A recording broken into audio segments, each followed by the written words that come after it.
పేరున్న కంపెనీలో పనిచేస్తూ బాగా సంపాదిస్తున్నాడు. గత ఏడాది కాలంగా ఇల్లు కొనాలని ప్లాన్ చేస్తున్నాడు. కానీ ఆస్తి ధరల పెరుగుదల గురించి తెలిసిన తర్వాత కొన్నిసార్లు విన్న తర్వాత అతను తన నిర్ణయాన్ని వాయిదా వేసుకున్నాడు. వడ్డీ రేట్లు పెంపు గురించి అతని కన్ఫ్యూజన్ రోజు రోజుకి పెరుగుతోంది. అతను తన కలల ఇంటిని ఎప్పుడు కొనాలో అర్థం చేసుకోలేకపోతున్నాడు. అన్నిటికంటే ఇల్లు కొనడానికి సరైన టైం ఎప్పుడు? ప్రస్తుతం ప్రాపర్టీ ధరలు ఆకాశాన్ని అంటున్నాయి. గృహ రుణ వడ్డీ రేట్లు కూడా ఎక్కువగా ఉన్నాయి. అటువంటి సిచ్యువేషన్లో ఇల్లు కొనడం వంటి పెద్ద ఆర్థిక నిర్ణయం తీసుకోవడం పెద్ద సవాల్గా మారుతుంది. దిలీప్ వంటి గృహ కొనుగోలుదారులకు తరచుగా ఈ ఆలోచనలో చిక్కుకుంటూ ఉంటారు. సో ఇల్లు కొనడానికి సరైన సమయం ఎప్పుడు? ఆస్తి కొనడానికి ఎటువంటి సెట్ ఆఫ్ రూల్స్ లేవు. దాన్ని నెరవేర్చడం ద్వారా మీరు మీ కలల ఇంటిని కొనుగోలు చేయొచ్చు. అవును, అయితే కొన్ని అంశాలు ఉన్నాయి. దీని సహాయంతో మీరు ఇంటిని ఎప్పుడు కొనుగోలు చేయొచ్చో నిర్ణయించుకోవచ్చు.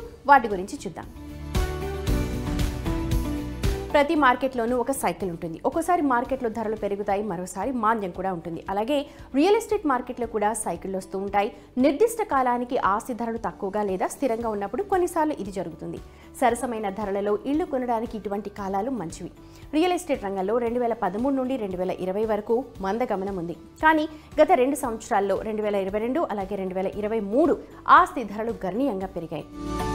ప్రాపర్టీ కన్సల్టెంట్ ఎనరాక్ నివేదిక ప్రకారం 2023 సంవత్సరంలో దేశంలోని 7 ప్రధాన నగరాల్లో గృహాల ధరలు వార్షిక ప్రాతిపదికన 10 నుండి 24% పెరిగాయి.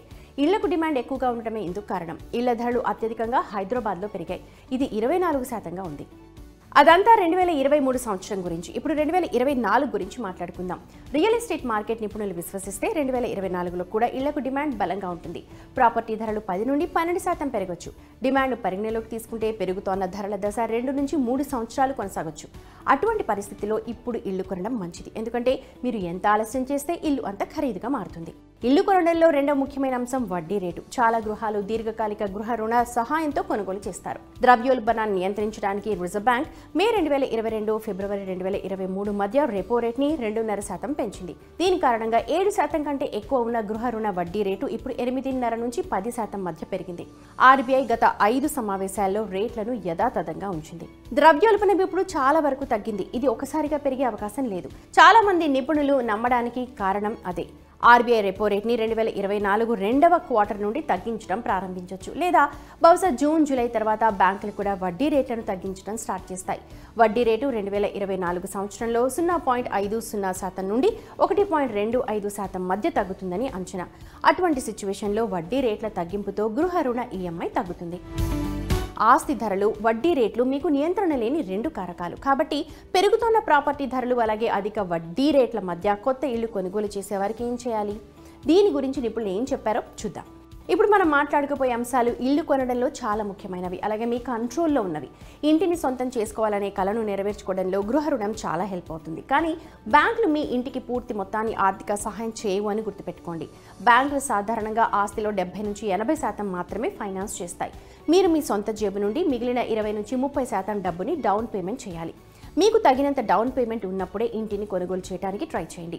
మీరు ఎంత ఎక్కువ డౌన్ పేమెంట్ చేస్తే రుణం మొత్తం అంత తక్కువగా ఉంటుంది. ఇల్లు కొనడం అనేది దీర్ఘకాలిక ఆర్థిక ఒప్పందం. మీ గృహ రుణ ఈఎంఐని ఇంతకాలం అంటే 20, 25 లేదా 30 సంవత్సరాలు ఎలాంటి ఇబ్బంది లేకుండా చెల్లించగలరో ముందే చెక్ చేసుకోండి. మీ జీతంలో కొంత భాగం ఈఎంఐకి వెళ్తుంది. Loan EMI me take home జీతంలో 30 నుంచి 40% మించకూడదు. అంటే మీ ఆదాయం చేతిలో ఉంది.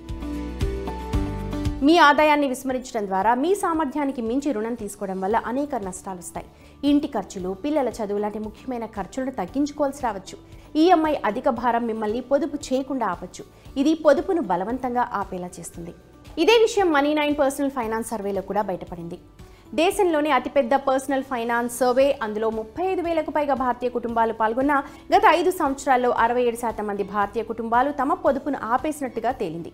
ఇందులో 8.2% కుటుంబాలు రుణాన్ని తిరిగి చెల్లించేందుకు తమ పొదుపును ఆపేశాయి. ఒక విషయాన్ని ఎప్పుడు గుర్తుపెట్టుకోండి, అది గృహ రుణమైనా లేదా వ్యక్తిగత రుణమైనా ఈఎంఐని మీరు ఖర్చులు, పొదుపులు, పెట్టుబడులను తగ్గించాల్సిన అవసరం లేని స్థాయిలోనే ఉంచాలి. ఇల్లు కొనే ముందు ఖచ్చితంగా మీ క్రెడిట్ లేదా సిబిల్ స్కోర్ని చెక్ చేయండి. మంచి క్రెడిట్ స్కోర్ మీకు లోన్ వడ్డీ రేట్లపై మంచి డీల్ని పొందడంలో హెల్ప్ అవుతుంది. సిబిల్ స్కోర్ ఎంత ఎక్కువగా ఉంటే బ్యాంక్తో మీరు మరింత బేరానికి దిగొచ్చు. నెగటివ్ క్రెడిట్ స్కోర్ ఉన్న వ్యక్తితో పోలిస్తే మంచి క్రెడిట్ స్కోర్ ఉన్న వ్యక్తి వడ్డీ రేటు గరిష్టంగా 1% వరకు తగ్గించే అవకాశం ఉంది. వడ్డీ రేట్లో ఒక చిన్న వ్యత్యాసం మొత్తం రీపేమెంట్ వ్యవధిలో మీకు చాలా డబ్బును ఆదా చేస్తోంది. సాధారణంగా సిబిల్ స్కోర్ 750 పాయింట్స్ కంటే ఎక్కువ ఉంటే బెటర్. దిలీప్ లాగా మీరు కూడా ఈ 6 అంశాలను పరిశీలించి మీ ఇంటిని కొనుగోలు చేయడానికి సరైన టైమా కాదా, మీరు ఎంత ఆర్థికంగా సిద్ధమయ్యారో అన్న విషయాలు మీకు చాలా ఇంపార్టెంట్. మీకు తగినంత డౌన్ పేమెంట్ ఉంటే, సకాలంలో లోన్ ఈఎంఐని తిరిగి చెల్లించగలిగితే మీరు ఇంటిని కొనుగోలు చేయొచ్చు. మీరు ఆర్థికంగా ఎంత బలంగా ఉంటే వడ్డీ రేటు, ప్రాపర్టీ ధరల ప్రభావం అంత తక్కువగా ఉంటుంది.